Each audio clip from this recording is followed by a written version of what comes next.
মালিক ইবনে দিনার রাহমাতুল্লাহি আলাইহি চেনেননি? নাম শুনেছি। আওয়াজ দেন না কেন, কথা বলেন না কেন? মালিক ইবনে দিনার কেমন বুজুর্গ ছিলেন? এত বড় বুজুর্গ ছিলেন, তার বুজুর্গি এমন ছিল যে সমুদ্রের মাছ পর্যন্ত তার কথা শুনতো। আল্লাহু আকবার।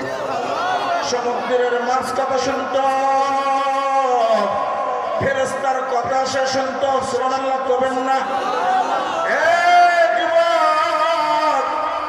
ফেরেশতা কি বলতেছে এটাও মালিক ইবনে দিনার শুনতেন।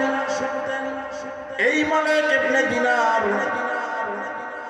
এত বড় বুজুর্গ ছিলেন, তার পরিচয়টা আগে দিয়ে লই, এরপরে সামনে আগাবো। শুনবেন নি? কত বড় বুজুর্গ! মসজিদুল আকসা চেনেননি? কতজনে চেনেন? সবাই চেনেন?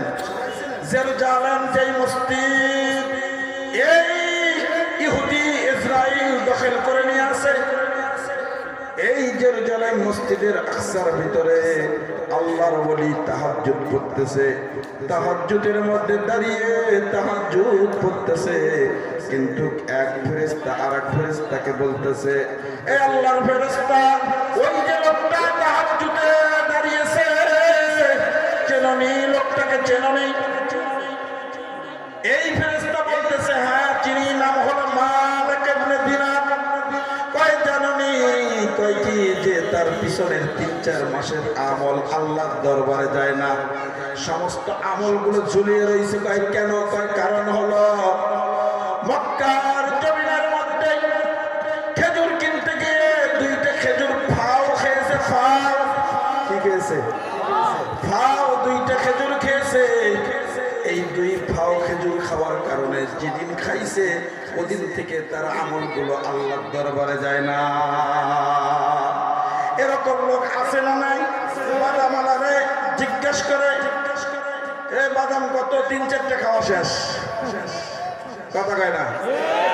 আবার যদি পাতি নিতে হয়, পাতি নিতা চেনেননি? পাতি নিতা ওর নানা তো খালা তো ভুবে তো 14 গোষ্ঠীর পরে মামা লাগে, হ্যাঁ আমার মামা লাগে, এই সূত্র ধরে এলাকার পাতি নেতা হয়ে যায়।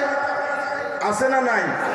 বাদামালাকে আর রিস্কাওয়ালাকে থাপ্পড় মারে, ঠিক না বেটি? ও ছোট লোক, ওর বংশটাও ছোট বংশ। এই বাদামালাকে থাপ্পড় মানুষ কেন? রিস্কাওয়ালাকে থাপ্পড় মানুষ কেন? রিস্কাওয়ালা তো একজন দিন মজুরি, সারাদিন কাজ করে, ওরে জেনে দাঁড় করে রাখবা, সে নেই দাঁড়ে থাকবে, ঠিক না বেটি? ওরে ধমক দেওয়ায় কি আর ধমক না দেওয়ায় কি? ওরে ধমক দিলেও যেমন, ধমক না দিলেও তেমন। কারণ এই মুহূর্তে যত বড় সে গ্রাজুয়েট হোক না কেন, এই মুহূর্তে রিস্কার হ্যান্ডেল ধরছে, তাই রিস্কাওয়ালা হয়ে গেছে।